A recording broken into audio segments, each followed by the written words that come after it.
Del legado del padre Ángel Villaronga, Conflictos Humanos.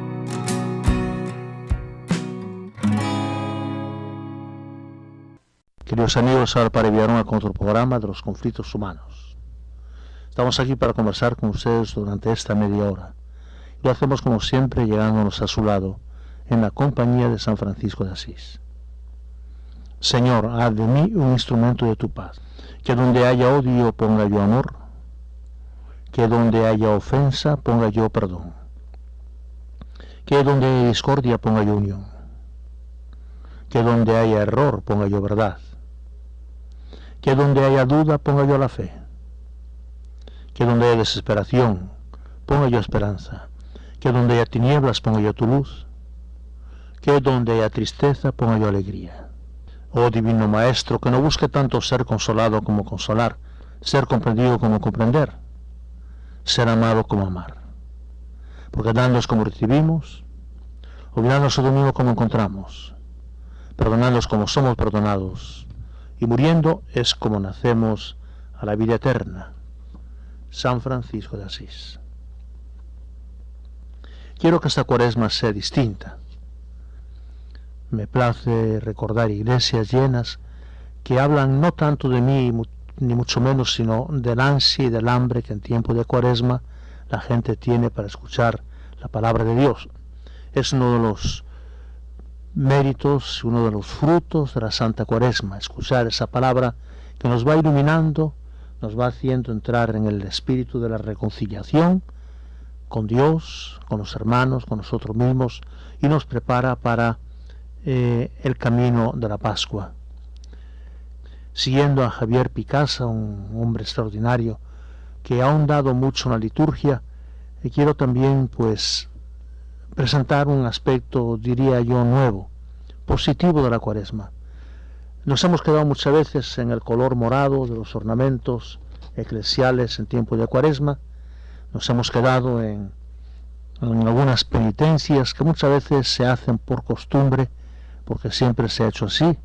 Nos hemos quedado en ciertos aspectos tristes, negativos de la Cuaresma, que no se puede hacer esto, que no se puede hacer lo otro, no se puede comer carne los viernes, cosas que que tienen poco de vida y de santidad, y nos hemos olvidado de lo positivo.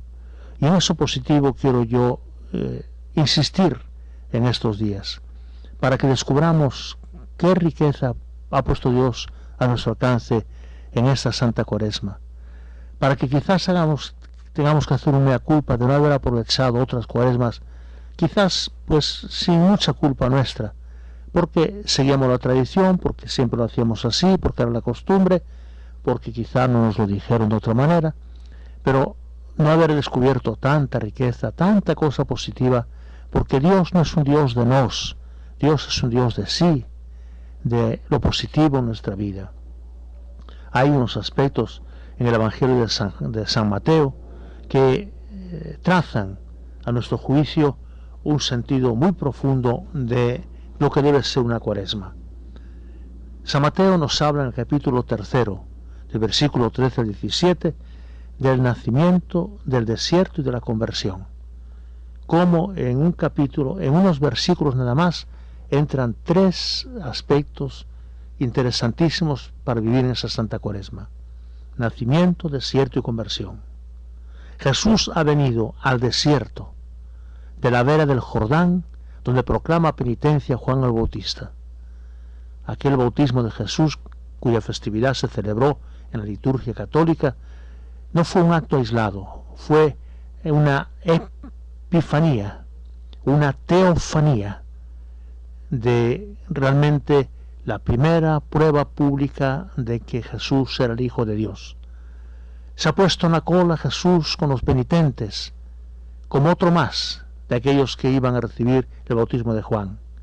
Se ha puesto en la cola con los pecadores y los proscritos de su pueblo, buscando con ellos la voluntad de Dios. Pero aquí está la diferencia. Los demás, Juan los bautizaba, emergían del agua y ponían su ropa y volvían a su vida. Muchos con frutos de penitencia que Juan se había encargado de predicar cuando a uno le preguntaban qué tenemos que hacer, sobre todo las obras de caridad. Jesús no, hubo más que eso. Al salir del agua, se abrió el cielo y vio al Espíritu de Dios bajar como una paloma y posarse sobre Jesús. Se oyó una voz del cielo que decía: este es mi Hijo, a quien yo quiero, mi predilecto. Y eso es importante y fundamental para que entendamos la Santa Cuaresma. Cuando va, antes de llegar al camino del desierto que vimos en el primer domingo de Cuaresma, cómo se enfrentaron a dos grandes potencias, Cristo y Satanás, la santidad y el pecado, antes le previene y le precede el bautismo de Jesús en el río Jordán. Se abre el cielo. Parece que es una simple narración, pero qué sentido tan tremendo hay en cada frasecita, cada palabrita de estos evangelistas. Se abre el cielo, porque hasta ahora cielo y tierra se encontraban separados. Había un abismo, aunque ya Jesús había nacido en Belén, llevaba una vida oculta en Nazaret, no había surgido a la luz pública y prácticamente para muchos no existía. Ahora no. Ahora Dios se acerca al hombre, porque antes Dios estaba arriba, era inconocible, los humanos perdidos en la lucha de la tierra, pero ahora no. Ahora, al decir el evangelista, se abre el cielo, ahora se vinculan de tal forma que Dios puede realizar ya sobre el mundo su proyecto de liberación mesiánica. Pero no basta solo que se abriera el cielo. Sobre Jesús, dice San Mateo, desciende el Espíritu como una paloma. Viene y se posa el poder divino, el misterio del amor transformador, el Espíritu Santo, la vida que recrea y reconstruye el mundo viejo. No es una estampita para que los buenos pintores nos pinten un Jesús chorreando agua saliendo del Jordán emergiendo, Juan a un lado, el cielo que se abre y una paloma que desciende. Puede ser una pintura nada más, mucho más que eso. Esa paloma significa el Espíritu Santo, el poder divino, el amor transformador, una vida que recrea, como siempre lo ha hecho el Espíritu, y reconstruye el mundo viejo. Y no termina todo ahí.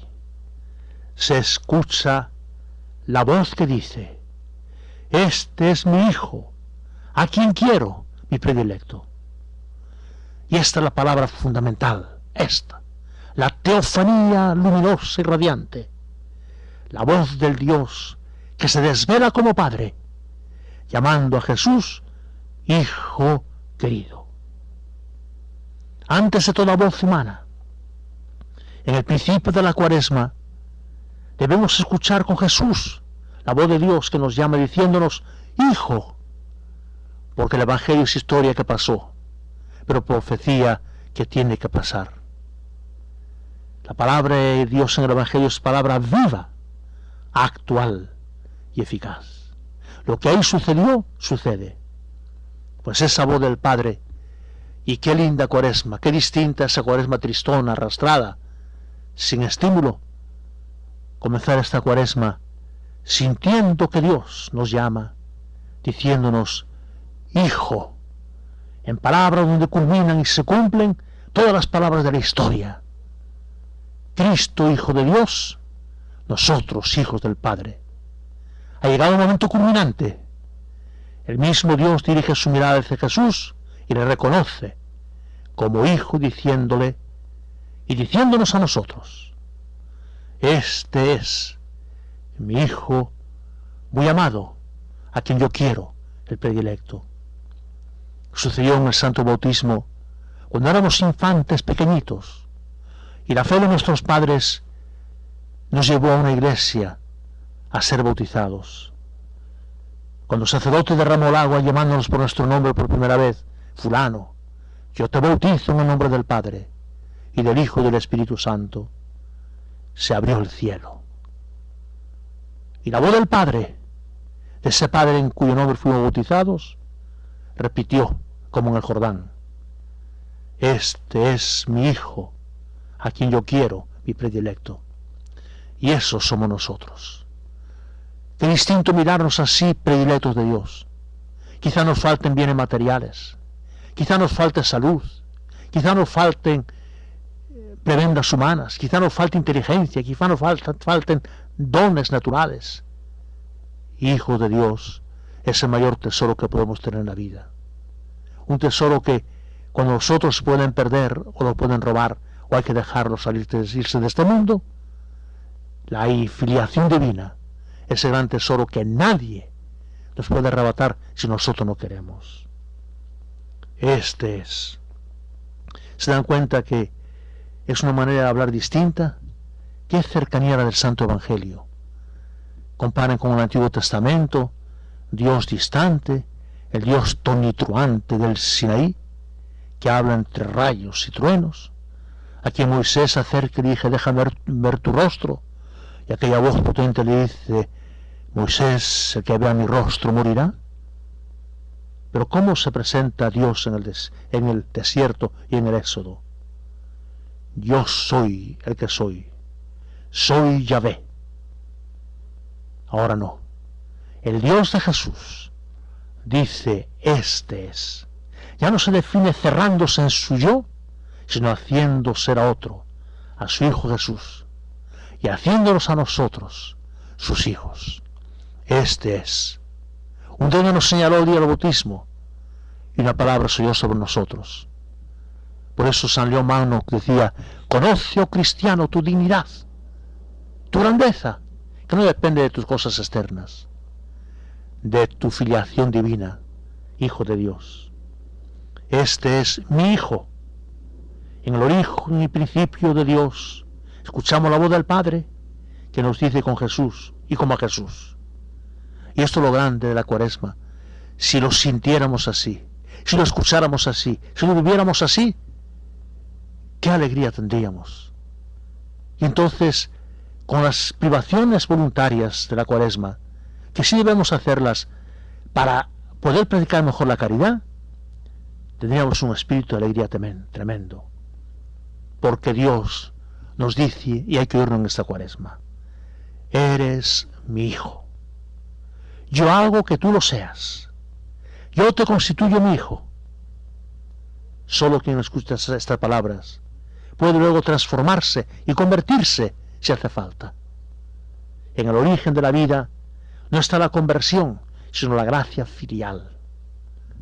Nos convertimos por la gracia, somos llamados por la gracia. Dios nos da ese don de la filiación divina. Nadie lo merece, ni mucho menos nadie lo compra. Es gratuito, gracias. Es un don de Dios. Y qué hermoso vivir en medio de las dificultades que tengamos, de las limitaciones que tengamos, de los contratiempos que tengamos, del sufrimiento que tengamos, del dolor que tengamos, de las traiciones que tengamos, de la soledad que tengamos. Qué hermoso poder decir y oír: eres mi Hijo, yo hago que tú lo seas, yo te constituyo. Y eso sí, una vez que sintamos de verdad eso, nos transformamos y nos convertimos. Pero no un hijo cualquiera, un hijo predilecto, a quien yo quiero. Jesús mismo, Jesús no es un hijo cualquiera, es el querido, en el sentido de cercano, íntimo y gozoso. Pero después que hay una filiación divina por el sacramento del bautismo, por eso el sábado santo por la noche, en la solemne vigilia pascual, se renuevan las promesas del bautismo, se renueva el bautismo. Pues también nosotros nos sentimos vinculados al Padre Dios, que llamándonos nos dice: yo te quiero, yo te quiero. La tristeza, los complejos, la neurosis, la esquizofrenia de mucha gente, ¿cuál es, señores? Cuando uno puede asomarse como los sacerdotes hacemos, o un psicólogo lo hace, al hondón del alma, encontramos allá un pozo oscuro y nauseabundo en el cual esa persona dice: nadie me quiere. Quizás una niñez triste, huérfana, quizás una juventud perdida, quizás un amor traicionado, quizás una soledad anciana. Nadie me quiere. Y es la peor palabra que podemos decir. Sin embargo, en esta Cuaresma, Dios se nos acerca para decirnos precisamente: yo te quiero. Y esto sí es verdad. No es un amor como el humano que se ha dicho, pero no se ha sabido mantener ni sostener. ¿Cuántas promesas de amor han sido quebrantadas y traicionadas? Dios no traiciona. Dios, como dice Santa Teresa, Dios no se muda. Desde aquel día, y esto es vivir cada sacramento, sobre todo la Eucaristía y la reconciliación, es escuchar en el fondo del corazón la palabra de Dios: yo te quiero. ¿Cuántas personas se levantarían de sus complejos, de sus soledades, de sus neurosis, de sus inhibiciones, si se convencieran de que alguien les quiere? Y si ese alguien es con mayúscula, lo cual quiere decir es un amor eterno que no se cansa, que no traiciona, realmente la vida cambiaría. Sin esta primera palabra de amor, yo te quiero, carece de sentido la existencia. La gran hambre del mundo, señores, no es de pan. Hay mucha hambre de pan, ciertamente. La gran hambre del mundo es de amor. No crean que muchos que se ven juntos, sonrientes, con sonrisas plásticas y preparadas, son personas que aman y se sienten amadas. Sin esta primera palabra, yo te quiero, carece de sentido la existencia. Por eso hay tanto manicomio, tanta sala psiquiátrica, tanto enfermo mental, tanta persona que busca evasiones, destructiva muchas veces, tanta persona que va al suicidio, porque se han llegado a convencer ya plenamente de que nadie los quiere. Y esa es la tristeza más grande. Y como si fuera poco, oír de Dios, como lo oyó Jesús, mi predilecto, a quien yo quiero, mi predilecto, pues nos dice que Dios no se limita a querernos. Dice que nos quiere. Lo muestra y se goza al decirlo. ¿Y cómo lo hace? Haciéndonos felices. Solo quien escucha esta palabra, señores, estos días, ojalá hubiéramos hablado de esto el primer día en el orden cronológico, pero no importa. Razón de más para concentrarnos en los días que faltan de la Cuaresma. Solo quien escucha esta palabra en los primeros días de la Cuaresma puede recorrerla luego cristianamente. Puede llegar a recorrer ese camino posterior de conversión transformadora. Pues solamente el que se siente querido por Dios dice realmente: no vale la pena que yo haya vivido apegado a tantas cosas materiales, a tantos amores falsos, pecaminosos muchas veces, a tanto alejamiento de la casa paterna, no vale la pena. Solamente el que se convence de que Dios lo quiere y que es predilecto de Dios, como lo somos cada uno, definitivamente, porque Dios no ama en montón, sino individualmente a cada uno, solamente así en la Cuaresma se puede recorrer ese camino de conversión transformadora. Solo quien se sabe amado puede luego convertirse. Y es muchas conversiones de las que estamos viendo o creemos que vemos, no son tales conversiones. Son meros sentimientos, son meros momentos emotivos, pero solamente el que se siente amado, definitivamente amado por Dios, así puede convertirse. El Dios, pues, de la Cuaresma no es ese Dios que dice: no hagas esto, no comas carne, no vayas a los espectáculos, no te diviertas. No. El Dios de la Cuaresma cristiana empieza siendo el Padre bueno y feliz, que habla de Jesús diciéndole: este es mi Hijo, el amado, el predilecto. Es un Dios que sabe dar vida y gozar, diciendo que se goza, haciéndonos felices al saber que Él es feliz. Por eso podemos afirmar que en el principio de toda conversión cristiana está el reconocimiento y el gozo del Padre Dios que engendra y sostiene en amor exultante a su Hijo. Del amor y gozo de Dios hemos nacido. Nacimos por el bautismo, no tanto porque nuestros padres nos llevaron. Dios se sirvió de las causas segundas, pero Dios nos quiso dar ese nacimiento. Un nacimiento que procede del amor y gozo de Dios. En amor y gozo podemos realizarnos, sabiendo que Dios nos ha dado en Jesús lo más grande que tiene, el misterio y fuerza de su Espíritu. Juan el Bautista vivía en un nivel de penitencia y de conversión, obsesionado por los ritos de purificación del judaísmo, siempre el agua. Jesús ha superado ese nivel de servidumbre y penitencia. Por eso añade Mateo, con toda precisión, que salió enseguida del agua, enseguida salió, superando el nivel de servidumbre familiar y ritual del judaísmo, y se oyó la voz que le decía: este es mi Hijo. Luego la conversión no la hace un rito, la hace el encuentro gozoso con el Padre amoroso. Este es mi Hijo. Luego sigue el texto diciendo que el Espíritu condujo a Jesús al desierto para que el diablo lo pusiera a prueba.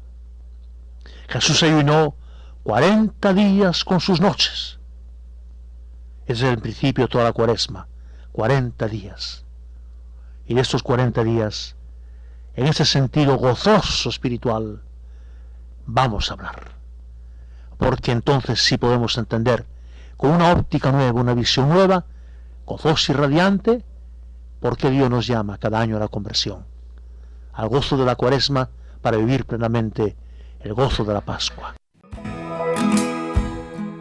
Del legado del padre Ángel Villaronga, Conflictos Humanos.